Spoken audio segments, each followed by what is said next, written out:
I'm going to start with a song by Antonio Carlos Jobim.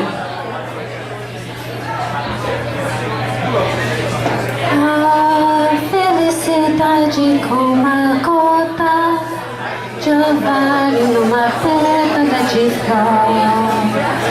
Brilha tranquila, depois da leva oscila e cai como uma lágrima de amor. A felicidade do pobre parece a grande ilusão do carnaval. A gente trabalha o ano inteiro pra um momento de sonho, pra fazer a fantasia de rei ou de barata ou jardineira. E tudo só acaba na quarta-feira. Thank you. So I was in Brazil this summer researching around 220 hydroelectric dams planned for one small basin called the Tapajós Basin, which is a tributary of the Amazon. I wanted to listen to people's perspectives from the Munduruku tribe. Yeah, so I visited Saore Mubu, and I was very honored to be allowed to visit and to hear their stories. So what you're going to hear is kind of like reportage in the form of a poem from the stories that I heard. And I really wanted to hear those stories of women, so I interviewed a woman named Margaret. Rising early to prepare café da manhã, the women bathe in the Igarapé, which means creek. Then there is the matter of what to eat. Nothing is given but from the forest and the river, so there she enters. Margaret, with her 8 children, departs, the roof woven of palha, into the forest. Someone remembers, and without memory, there is no walking. The thin sheath to carry the arrows also is woven. The tree that gives fruit that the animals also like. For the beasts also have gastronomy, their delicacies, like children that prefer taparabá to cupuaçu. Those are kinds of fruit. No hoof nears that is not noticed. The tapered basket carries the arrows that are blunt but do the trick to enter the thick hide of the tapir if luck secures it. The sacred sustains all this, but cannot be spoken.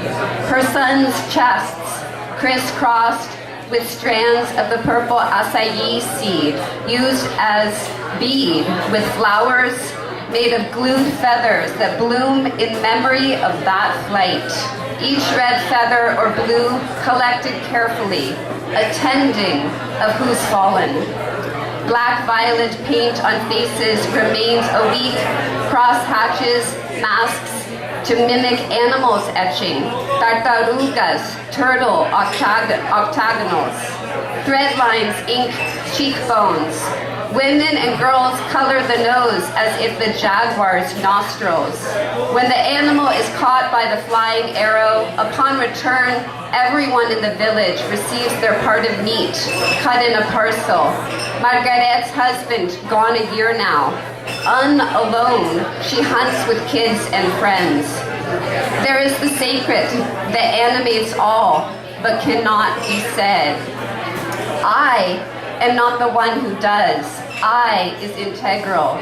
One strand in we both floats and tugs within the weave. Sometimes when Margaret walks in the forest, they tread upon felled trees, the hands of marareras, illegal loggers, whose loud saws scare away prey, whose favorite fruit lies rotting. So many changes coming here.